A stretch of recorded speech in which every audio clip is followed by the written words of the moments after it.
हूं अंजलि और आप देख रहे हैं आरपीएस समाचार। तो चलिए शुरुआत करते हैं आज की बड़ी खबर से। दोस्तों नमस्कार, आप देख रहे हैं आरपीएस समाचार। मैं हूं आपके साथ रघुनाथ प्रसाद शास्त्री। इस समय मौजूद हूं प्रयागराज से करीब 40 किलोमीटर दूर श्रृंगबेरपुर,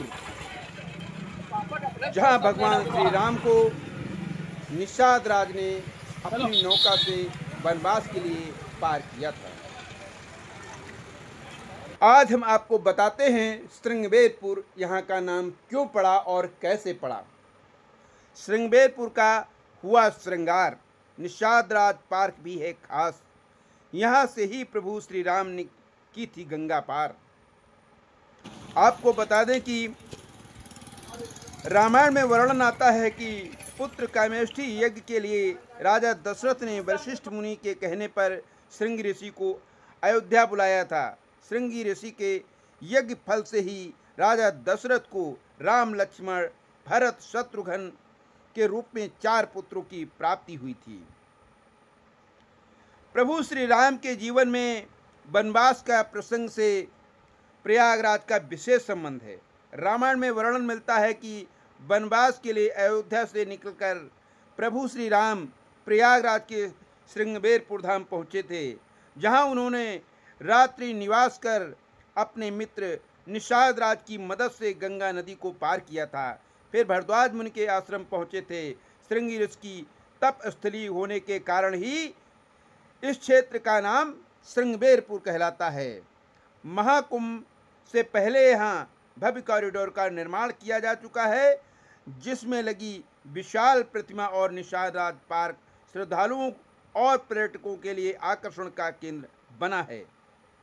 रामायण में वर्णन मिलता है कि पुत्रेष्टि यज्ञ के लिए राजा दशरथ ने वशिष्ठ मुनि के कहने पर श्रृंगी ऋषि को अयोध्या बुलाया था। श्रृंगी ऋषि के यज्ञ फल से ही राजा दशरथ को राम, लक्ष्मण, भरत, शत्रुघ्न के रूप में 4 पुत्रों की प्राप्ति हुई। ऋषि विभादंडक के पुत्र श्रृंगी ऋषि की तपस्थली होने के कारण गंगा तट पर यह क्षेत्र श्रृंगबेरपुर कहलाता है। रामायण की कथा में वर्णित है कि प्रभु श्री राम की बहन शांता का विवाह श्रृंगी ऋषि के साथ ही हुआ था। आज भी श्रृंगबेरपुर में श्रृंगी ऋषि और मां शांता का मंदिर मौजूद है, जहां श्रद्धालु संतान प्राप्ति की कामना और पूजन करते हैं। वाल्मीकि रामायण और तुलसीकृत रामचरितमानस में वर्णन मिलता है कि जब प्रभु श्री राम राजा दशरथ की आज्ञा का पालन कर वनवास के लिए अयोध्या से निकले थे, तो सबसे पहले वो श्रृंगबेरपुर ही पहुँचे थे। यहाँ उनका मिलन अपने बाल सखा निषाद राज से हुआ था, जिसके कहने पर उन्होंने यहाँ तक एक रात्रि निवास भी किया था। क्योटो का वह गांव आज भी राम चौराहा नाम से जाना जाता है। यहाँ गंगा तट के पास रामसेन आश्रम भी है। मान्यता है प्रभु श्री राम ने माता सीता और भ्राता लक्ष्मण के साथ यहाँ ही रात्रि निवास किया था। श्रृंगबेरपुर के घाट से ही निषाद राज ने प्रभु श्री राम को अपनी नौका में बैठाकर गंगा पार करवाई थी और भरद्वाज मुनि के आश्रम लेकर गए थे। धार्मिक और पर्यटक की दृष्टि से महत्वपूर्ण श्रृंगबेरपुर धाम का अब 14 करोड़ की लागत से सौंदर्यीकरण और भव्य कॉरिडोर का निर्माण करवाया गया है। यह निषाद राज पार्क पहुंचने पर सबसे पहले आप जब पहुंचेंगे तो आपको गेट के पहले आपको मिलेगी एक कामदेव की प्रतिमा, जिसके बगल से यहाँ पहुँचा जाता है। अब आपको बताते हैं कि ये कितनी लागत में बना और इसका पूरा विवरण। यह प्रयागराज से 40 किलोमीटर दूर है।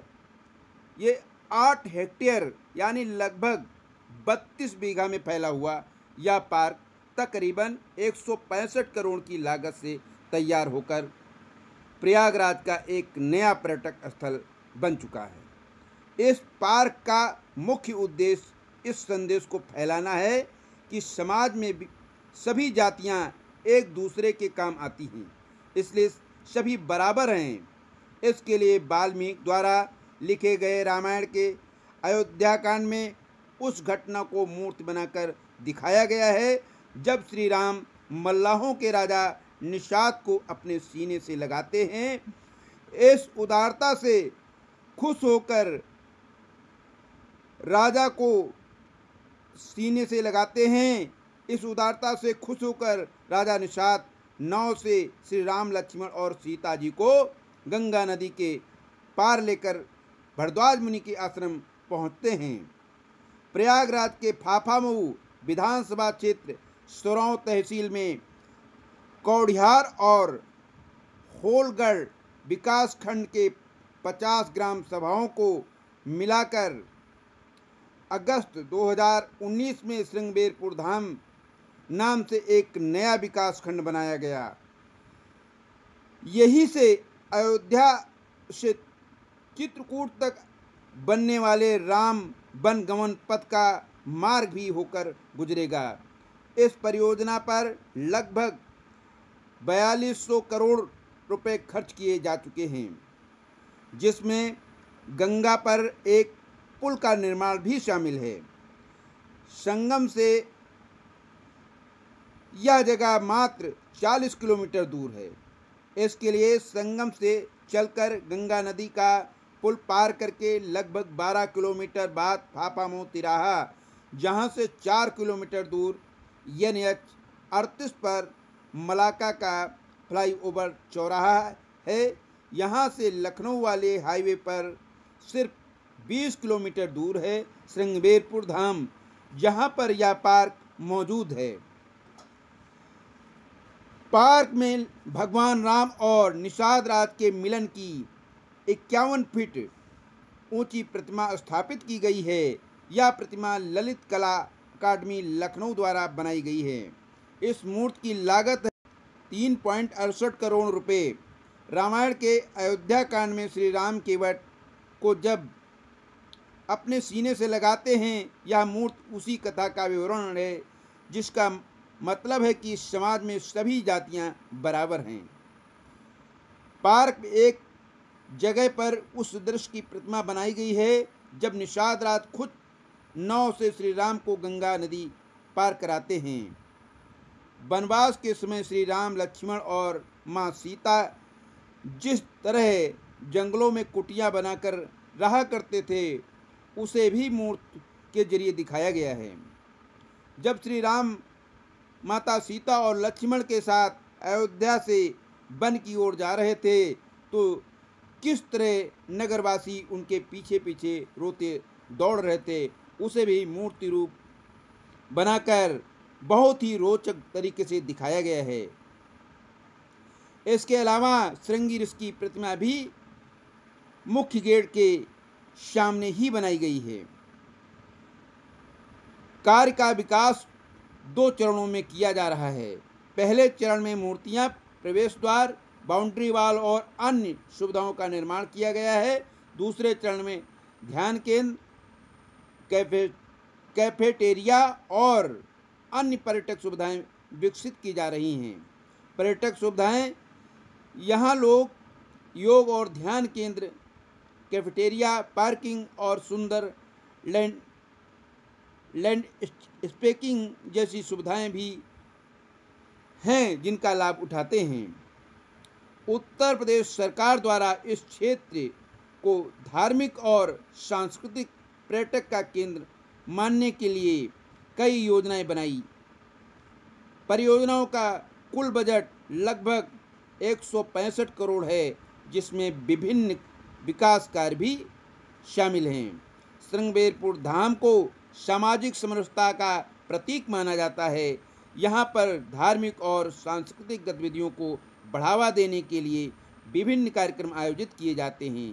इस प्रकार निषाद राज पार्क श्रृंगबेरपुर न केवल एक पर्यटन स्थल है, बल्कि यह भारतीय संस्कृति और इतिहास का महत्वपूर्ण हिस्सा भी है।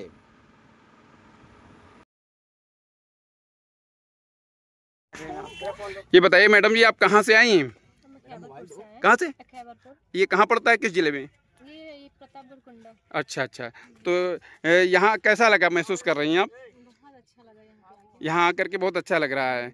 तो अपने अकेले आई हैं या और कोई साथ आपके आए? मेरे साथ आए हैं। तुम्हारे हस्बैंड आए हैं या और कोई है? हस्बैंड भी, मेरी ननद भी है। अच्छा अच्छा, और भी लोग हैं। तो यहाँ आकर के बहुत अच्छा लग रहा है। पहली बार है, इससे पहले भी कभी आई हैं? नहीं, इससे पहले आए थे जब बना नहीं था। जब बना नहीं था। अच्छा, अब बना तो ये उत्साह बढ़ा के देखने के लिए पहुँचे हैं। अच्छा चलिए। ठीक। क्या बनाना, वीडियो बनाना? ऐसी कोई दिक्कत नहीं है। ये बेटा उसमें हाथ नहीं डाल दो। ठीक है ना, बात कर लेते हैं एक बार क्या कहता है। हाँ अच्छा ठीक है, बात कर लेते हैं। आज सिंपल ही चलना, जल्दी चलना। ठीक है। पुलिंग में आ गया।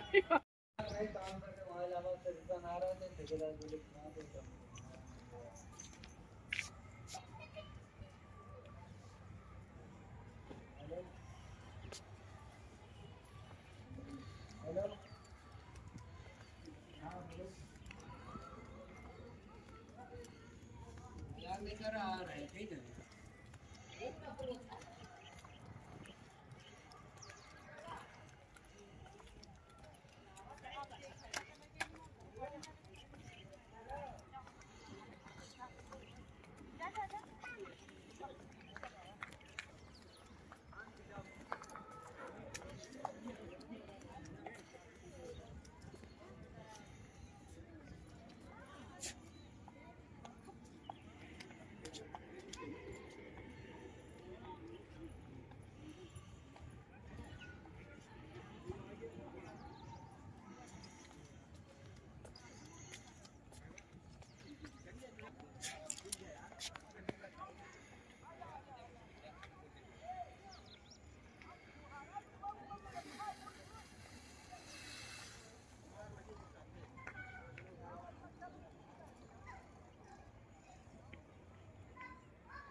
अरे चलो फोटो भैया खींच रहे हैं,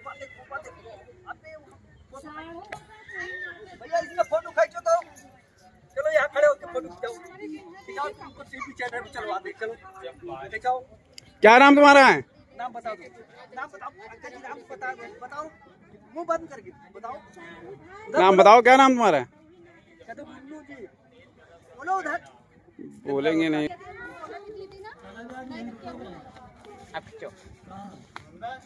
देखो टीवी चैनल चल रहा है, देखो देखो देखो देखो। क्या नाम तुम्हारा है? बता दो, बताओ। मुन्नू जी बताओ ना। जी मेरा नाम वीरेंद्र कुमार है। कहाँ से आए हैं आप मैं लोग? पहाड़पुर सुधवर तहसील चायल निवासी हूँ। ये पहाड़पुर कहाँ पड़ता है? तहसील चायल के पास में। तो किस जनपद में? जनपद प्रयागराज, जनपद कौशाम्बी। कौशाम्बी जनपद से प्रयाग। यहाँ ये केवल धाम देखने आए और कहीं आए? नहीं, बस आए थे, बसड़ी आए थे। बसड़ी से मालूम चला कि यहाँ कोई बढ़िया पार्क है, तो वहाँ से देखने के लिए अपनी मौसी के साथ। ठीक।